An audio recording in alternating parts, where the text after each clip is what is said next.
Hi guys, this is Connie. We're back for more Connie Reads Brian's Winter. Oh snap, every time he ends a chapter I'm like, get to the next chapter. We are currently on chapter 13. It did not register at first. The night had grown very cold and still, and the shelter was warm, and he was in that state just between waking and sleeping when he heard a sharp, blistering crack of sound. He was half dreaming and thought it was part of the dream. But it cracked again, a little more away, and then a third time, very far away. By the third shot, he was on his feet and had pushed the door away and was standing in the open. "Hey, over here! I'm over here!" He listened and heard two other, much more muted shots, and then nothing. Since he slept with no pants and his underwear had long since given up the ghost, he was standing nude in the cold air. For a second or two his body heat held, but then it started down fast and he felt the cold come to him.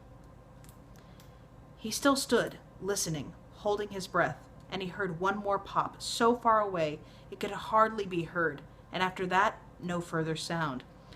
"Hey!" he yelled one more time, but there was no answer, and the cold was getting to him, so he closed the door and climbed back into the bag. It was insane. All that shooting in the dark. Who was doing it? And what were they shooting at? He would have to go out tomorrow and look for tracks, at least where the nearest shot seemed to come from, somewhere just across the lake. And why didn't they answer him? They must have heard him. What was the matter with them? Was it some maniac?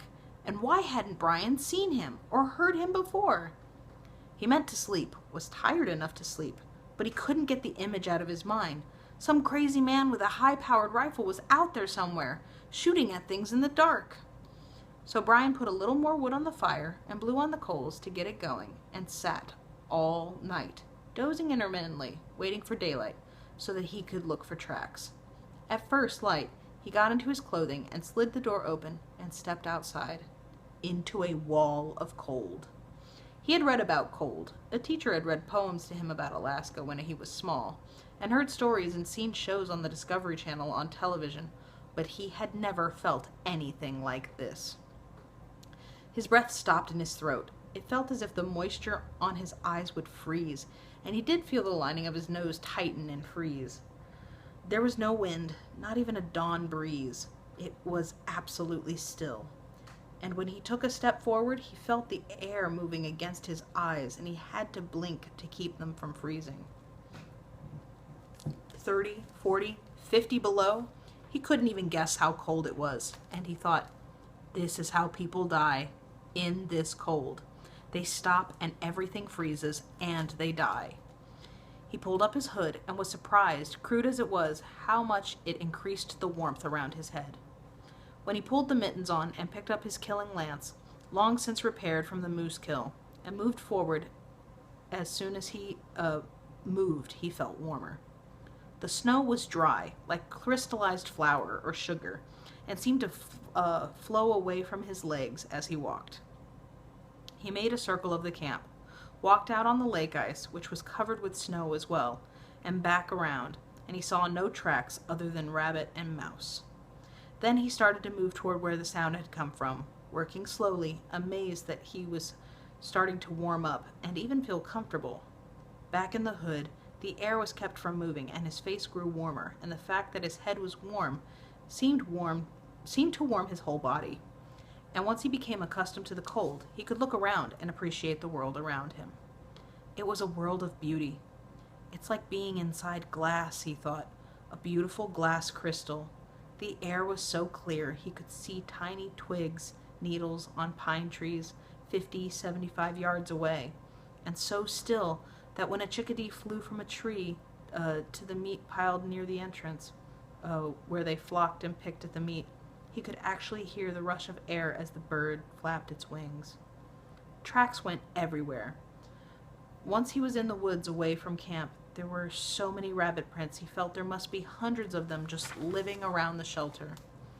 The tracks were so thick in some places that they had formed packed trails where some rabbits had run over the same place until it became a narrow highway.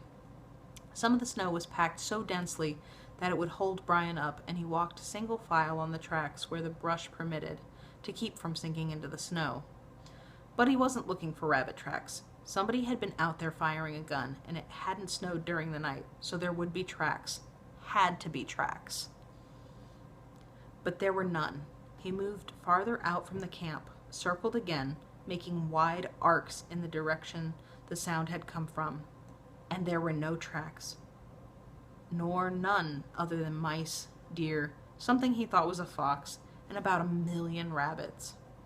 He stopped at midday and stood by a tree, trying to find some other sign, something that would tell him how they did it. Had he dreamed the whole thing? Could he have been dreaming of gun shops? Or maybe he'd been alone too long and was going insane. That could happen. It happened all the time. People went crazy under far less stress than Brian had been under. Maybe that was it. He'd dreamed it, or had finally gone insane. Sure. Crack! It was near his head, and he dropped to his knees. They were shooting at him, and they were close, right next to him. No dream this time. No insanity. They were right on top of him.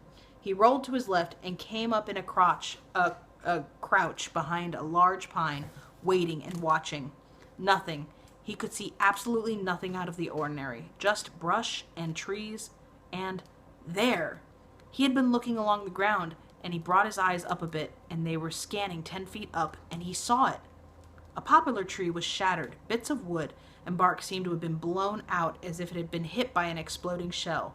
It was still standing, but was severely damaged, and he thought for a moment that somebody was playing pranks, shooting a tree 10 feet off the ground. But it hadn't been shot. He moved closer to the tree and studied it. There was no evident bullet hole, just the shattering wound. And it is likely he would never have known, except that he'd actually saw it happen, and was almost the last thing he saw happen on Earth. Directly in front of him, not 15 feet away, and just slightly higher than his head, a foot-long section of tree exploded with a shattering, crackling sound that nearly deafened him, and at the same time, a sliver of wood from the tree came at him like an arrow. There was no time to dodge, move, even blink. The sliver, a foot long and slightly bigger in diameter than his thumb, and sharp as a needle, came at his face, brushed violently past his ear, and struck halfway out the back of the leather hood. He reached up to grab the sliver with his mittens on, couldn't because they were too bulky, and threw the right one off and grabbed the wood with his bare hand. It was frozen solid, so cold that it stuck to the warm skin on his fingers, and he had to shake it off. The tree was frozen all the way through. It was strange. He'd never thought of it, never considered what happened to trees when it got cold. He just figured they got through it somehow. They just got cold. But there was moisture in them, sap, and when it got very cold, the sap must freeze. He went up to the tree that had just exploded and saw that the whole section seemed to have been blown out of the side, maybe 1.5 feet long or 4 or 5 inches wide. Just shattered and blown apart, and the force seemed to have come from inside the tree. And he stood back and stared at the wound and thought on it, and finally came up with a theory. A tree could freeze on the outside first, a ring of frozen wood all the way around. Then, when it got truly cold, as it had last night, the inside would freeze. When liquid freezes, it expands. He had learned that in Mrs. Clammond's science class, or tries to expand. But with the wood frozen all around, there was no space for the center to expand. It simply stayed there, locked in the center, while the outside held it in, and the containment forced the center to build up pressure, and more pressure still more, until it couldn't be contained and blew out the side of the tree. It wasn't gunshots. It was trees exploding. There were no crazy people running around with guns, and Brian hadn't gone off the deep end. It was just winter. That was all. Brian stared at the tree, and then around the woods, and knew one thing now for certainty. Everything was different. The woods in summer were a certain way, and now they were a different way. A completely different place. And if he was to stay alive, he would have to learn this new place, this winter woods. He would have to study it and know it. The next time, he might not be so lucky. And that's the end of chapter 13. Ooh! I will see you for the next chapter, and until then, be careful with that and enjoy. Please and thank you. Bye.